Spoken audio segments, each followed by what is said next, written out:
Doutor Rodrigo, a tão sonhada maternidade é cheia de desafios e questionamentos para todas as mulheres e para os casais que entram nessa aventura. Com certeza. Vamos começar a falar um pouquinho sobre esses desafios e essas dúvidas todas. Os primeiros sintomas da gravidez fazem as mulheres questionar se elas estão grávidas ou não, pois alguns sintomas podem ser confundidos com o período pré-menstrual. Pode sim, é bem comum essa confusão, na verdade. No fim do período menstrual, a gente tem uma taxa elevada de progesterona, que é o que mantém o embrião no começo da gravidez. E aí, esse aumento de progesterona traz os sintomas da mulher. Então, sonolência, fadiga, um pouco mais de lentidão para raciocinar, as mamas mais doloridas, isso pode sim confundir. O teste de gravidez de farmácia pode ser feito depois de quantos dias do atraso da menstruação? Na verdade, hoje a gente tem alguns testes mais modernos que quando atrasa a menstruação você já pode fazer e a gente já tem um diagnóstico de gravidez. Mas a gente aconselha esperar 7 a 10 dias para fazer o exame. Pode acontecer o falso negativo do teste de gravidez? Super pode, principalmente o urinário, que é o de farmácia. Quando a gestação está muito no início, os níveis são muito baixos do hormônio da gravidez e a gente não consegue ter essa detecção. Mas mulheres, atenção, a gente não tem falso positivo.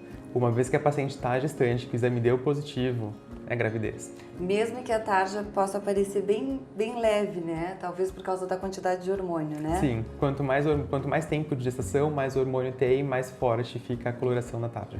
O hormônio do HCG é o que faz a mulher sentir os primeiros sintomas. Por que eles são tão intensos nos primeiros 3 meses? A gente tem os sintomas tanto pelo HCG quanto pela progesterona, e ele é mais intenso porque quando aumenta mais esse hormônio no corpo da mulher. Então a mulher ela não está acostumada a ter esse hormônio porque ela não produz. Quando entra uma gestação, tem um embrião no corpo produzindo um hormônio, essa taxa sobe muito rápido e ela tem que lidar com um hormônio que ela não conhecia antes. Por isso os sintomas. Existem diferenças dos sintomas quando a mulher está grávida de menina ou de menino?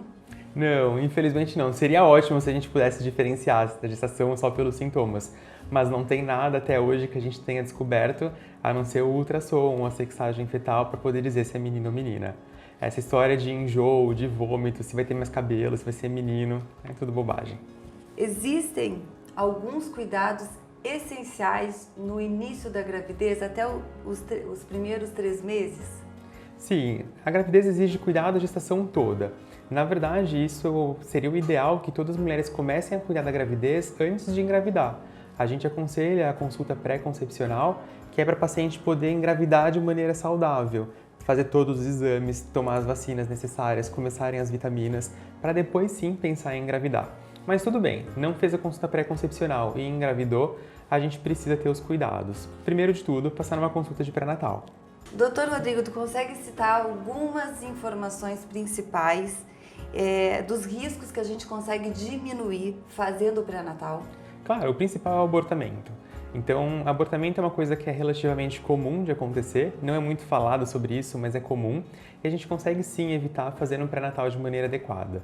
Quando a gente faz pré-natal e quanto mais cedo a gente começa, a gente diagnostica algumas doenças nos exames que a gente já começa o tratamento antes dela repercutir no feto e no embrião. Existe alguma incompatibilidade que pode prejudicar a formação do feto do pai e da mãe? Sim, a principal compatibilidade que a gente analisa, isso já na primeira consulta do pré-natal, é a questão da tipagem sanguínea. Então a gente analisa o tipo da mãe, analisa o tipo sanguíneo do pai e vê se tem algum risco de ter algum problema para o bebê. Quando a paciente tem um histórico de abortamento de repetição, ou um histórico de malformação, ou um histórico de perdas sem causa aparente, a gente precisa fazer a análise genética do pai e da mãe, porque pode ter outras incompatibilidades genéticas que não só a tipagem sanguínea. Doutora, a gente está falando da incompatibilidade do pai e da mãe. O tipo sanguíneo, o que interfere? A interferência mais comum que a gente evita sempre em todos os pré-natais que são feitos é a questão do RH positivo ou negativo. Quando a mãe é RH positivo, não tem problema nenhum, tá tudo certo. Mas quando a mãe é RH negativo, a gente precisa analisar o parceiro. Se o parceiro também for negativo, tá tudo bem, os dois negativos são iguais, vida que segue. Mas se o parceiro for positivo, a gente precisa fazer acompanhamento com essa gestante, porque ela pode ter alguma incompatibilidade ao longo da gestação. A gente tem maneiras de evitar essa incompatibilidade aplicando os medicamentos, como a imunoglobulina, que ela toma no fim da gravidez e depois do parto, para não ter essa interação do tipo sanguíneo do feto com o da mãe. Quais são os principais sintomas que qualquer gestante precisa ir com urgência para o médico ou para o hospital? Isso é importante, a gente precisa conscientizar as pacientes sobre as urgências no pré-natal. Então, mulheres, não é comum ter sangramento. Acho que é o principal de todos. Teve sangramento? Liga para o seu médico, vai no pronto-socorro, precisa ser analisado. Gestante não deve sangrar em momento nenhum na gravidez. A dor ela é comum, mas ela não tem que ser normal. Nenhuma dor tem que ser normalizada. Então, a paciente sentiu dor, pode, se for leve, toma a medicação que o médico já prescreveu. Não melhorou, precisa ir para o hospital do mesmo jeito. No final da gravidez, a gente fica atento à perda de líquido, que a bolsa estoura. Então, se a bolsa estourar, começou a perder líquido, precisa também ir para o hospital. Ainda no fim da gravidez, um sinal importante é o movimento do bebê. O bebê é igual criança. Quando uma criança está parada é porque tem coisa errada. O bebê ele não tem que estar parado na barriga. Se ele ficou parado por mais de 4 a 6 horas, precisa também entender o que está acontecendo. E o último, pessoal, é febre. Ninguém tem que ter febre durante a vida. Teve febre, pronto-socorro. Quais são os medicamentos de hábitos mais comuns que normalmente a gente compra na farmácia, toma por conta própria, que a mulher grávida não pode tomar? Carol, vou dizer alguns, mas um recado importante é o seguinte: não tome nenhum remédio sem autorização do seu médico. Os mais comuns que todo mundo tem mania de comprar ou de ter em casa ou que a mãe oferece para a filha, primeiro, anti-inflamatório. Então, diclofenaco, ibuprofeno, cetoprofeno, nenhum desses remédios deve ser tomado sem orientação médica. Aliás, na gestação eles são proibidos a partir do 2º trimestre. Um outro remédio que é muito comum é o sorinho do nariz com alguns vasoconstritores. Você que tem rinite, você que usa aquele sorinho para parar de escorrer o nariz todos os dias, evite, converse com seu médico primeiro, porque ele pode conter uma substância que atrapalha o desenvolvimento do bebê. Quais são os principais hábitos que podemos dizer que são maus hábitos que as grávidas precisam evitar? Bom, tem alguns, os principais e que todo mundo deveria evitar para a vida inteira. Tabaco, então fumar, nada de fumo, inclusive esses vapers atuais, nada. Gente, nada inalatório, viciante pode usar. E álcool, né? Então, claro, e tirando o álcool e cigarro, a gente tem alguns outros hábitos que precisam ser evitados, como tomar muito café. A gente tem gestante que toma uma quantidade excessiva de café ou de cafeína, que precisa diminuir também. Toda gestante fica ansiosa para começar a sentir o nenê mexer na barriga. Qual é mais ou menos a semana? Existe algum cálculo de semana que a gente começa a sentir? Existe. A gente tem pela experiência no dia a dia de que as gestantes, as primeiras mães, começam a sentir entre 20 e 22 semanas. Para quem já teve uma gestação, já entende como é o movimento do bebê, a sensação dos movimentos começa antes disso. Então, com 16, 18 semanas, já pode ter algum movimento. Antes disso, pessoal, é só o intestino mexendo na barriga, hein? E o sexo do bebê? Existem hoje exames mais modernos que a mãe consegue descobrir no comecinho da gravidez. Quais são os exames que podem descobrir o sexo do bebê? Não tem saída. Ou é uma análise genética, e aí a gente tem a sexagem fetal para isso. A sexagem fetal ela pode ser feita a partir da 8ª semana de gestação, com uma chance de acerto muito grande, acima de 99%. Ou ultrassom. Mas aí no ultrassom tem que esperar um pouquinho mais, Carol. Em torno de 13, 14 semanas a gente consegue ter uma ideia do que pode ser, mas para confirmar mesmo, 16, 18 semanas. Hoje em dia, doutora, você tem recebido muitos casais que estão optando em descobrir o sexo do bebê somente quando nasce? Tá muito comum isso, Carol. A gente entrou numa onda dos pais não quererem saber se é menino ou se é menina, até porque isso não vai fazer diferença nenhuma, né? A gente vê nos chás revelações que acontecem por aí, se é menino eles ficam felizes, se é menina eles ficam felizes do mesmo jeito, tá tudo certo. Mas tá crescendo sim o número de pais que querem deixar no segredo até o nascimento. Inclusive, se você não quer saber o sexo do bebê, sempre que você for fazer um ultrassom, avisa. Alguns colegas têm a mania de falar, nossa, que menina, nossa, que menino legal, que tá crescendo o menino. Gente, avisa. Qual a importância, já que a clínica tem um acompanhamento integral, né, junto da mulher nesse processo da gestação, qual a importância de um acompanhamento psicológico e a aceitação da mudança do corpo? A vida da mulher muda muito depois da maternidade, Carol. Claro que eu não vivencio isso, né, em casa, mas no dia a dia, atendendo todas as gestantes que passam por aqui, a gente percebe. A mulher no começo da gestação, quando ela aceita a gravidez, quando foi uma gravidez planejada, desejada, é mais fácil. Mas se ela descobre uma gravidez indesejada, a bagunça já começa aí. Então, o acompanhamento psicológico já pode ajudar nesse momento.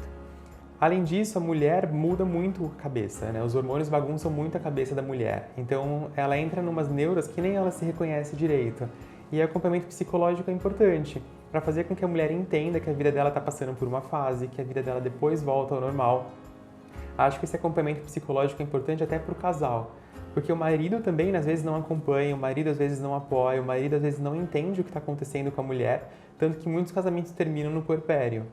A gente tem ouvido falar muito sobre o preenchimento na vulva, mas eu nunca ouvi falar o preenchimento vaginal. Conta pra gente, Dr. Rodrigo, um pouquinho de cada um dos procedimentos. Conto, Carol.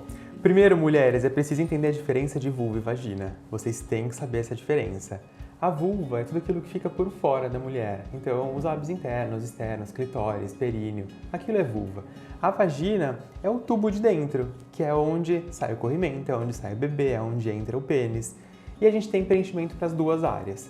Quando a gente fala de preenchimento na vulva, é para dar volume, para rejuvenescer a vulva. Então, da mesma maneira que preenche com ácido hialurônico no rosto, a gente faz o preenchimento na vulva, para deixá-la mais túrgida, mais renovada e mais hidratada. A gente consegue dar um volume melhor e deixar a aparência da vulva mais jovem. Já o preenchimento na vagina, a gente também costuma fazer com ácido hialurônico, mas é para diminuir um pouco a frouxidão vaginal, então deixar a vagina um pouco menos estreita, para dar mais sensação de prazer para o homem. Ou quando a mulher faz um preenchimento no ponto G, onde deveria ser o ponto G, que é para dar uma sensação de prazer melhor para ela. Então, na verdade, o preenchimento na vagina ajuda muito na questão da frouxidão vaginal também? Ajuda, mas é uma falsa ideia de ajuda, Carol. Quando a gente faz um preenchimento, ele dá um volume maior, então ele diminui o lumen vaginal, deixando ela mais estreita, mas não porque melhorou o estreitamento em si. A vagina continua com a mesma dilatação, mas porque você aumentou a quantidade de tecido naquela região, que depois de algum tempo vai passar. Sempre que a mulher tem frouxidão vaginal, a gente tem alguns tratamentos melhores. Quais são os melhores tratamentos para frouxidão vaginal? Bom, falando disso, a gente tem laser vaginal, então um laser de CO2, laser de erbium, a gente consegue dar um resultado ótimo para frouxidão vaginal. A gente tem também a radiofrequência, que é uma ótima alternativa para frouxidão vaginal. E naqueles pacientes que a gente tem alguma alteração importante da estrutura da vagina, a gente consegue fazer uma cirurgia chamada vaginoplastia, que é uma plástica dentro da vagina para deixá-la menos frouxa. Conta pra gente o que é o mioma uterino. Bom, o mioma nada mais é do que um pedacinho de carne que está dentro do útero. Completamente benigno, ele se desenvolve das fibras musculares que o útero tem. Por que isso acontece? Estímulo hormonal, na maioria das vezes, mas é multifatorial, a gente não tem um único motivo para que o mioma apareça. E ele é super comum. Então, nas pacientes jovens, por exemplo, de cada 10 mulheres, 4 vão ter mioma. Quando a gente fala de uma paciente mais perto do climatério, de cada 10 mulheres, 7, 8 vão ter mioma. Mulher, é normal ter mioma. Se ele não te traz sintomas, não se preocupe com ele. O mioma uterino a gente consegue identificar ou somente em exame clínico? Somente em exame clínico. Quando o mioma é muito grande, a gente tem pacientes que têm mioma maior do que uma cabeça, a gente consegue perceber na barriga da paciente. A paciente de apertar, ela sente a nodulação, ela sente o mioma. Por ser muito grande, ela tem alguns sintomas, como dificuldade para segurar o xixi, porque o mioma fica fazendo peso em cima da bexiga. Ela tem dificuldade para evacuar, porque ele atrapalha o trânsito do intestino. Mas quando é muito pequeno, e na maioria das vezes ele é pequeno, só exame para detectar. Qual é a relação da nossa saúde do nosso intestino com a nossa saúde íntima? Carol, o intestino é fundamental. A gente não pode tratar o corpo como segmentalizado. A gente não pode tratar a mulher, um ginecologista, só como vagina, pelve, genital. A gente precisa entender a mulher como um todo. E tudo funciona numa constante harmonia. O intestino, a gente tem dito que ele é o segundo cérebro, então estudos mais recentes mostram que ele tem uma função fundamental para o funcionamento do corpo como um todo. Não só para a absorção de nutrientes, mas para a regulação hormonal e para a regulação também de flora vaginal e flora intestinal. Como é que a gente trata o mioma uterino? Depende. A maioria dos miomas nem precisa de tratamento. A gente trata o mioma quando ele tem algum sintoma, Carol, e vai depender de onde ele está. Vou mostrar para vocês depois no desenho os tipos principais de mioma, porque ele pode estar dentro do útero, onde ele causa mais sangramento, ou ele pode estar para fora do útero, onde ele não causa sintoma nenhum. Quando o mioma ele é submucoso, a gente precisa tratar de maneira cirúrgica.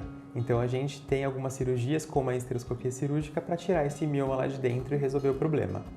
Quando o mioma ele é por fora, então quando ele é intramuscular muito grande ou quando ele é subseroso, a gente só opera se ele for muito grande. E a cirurgia tem que ser pela barriga, ou cirurgia aberta ou por videocirurgia.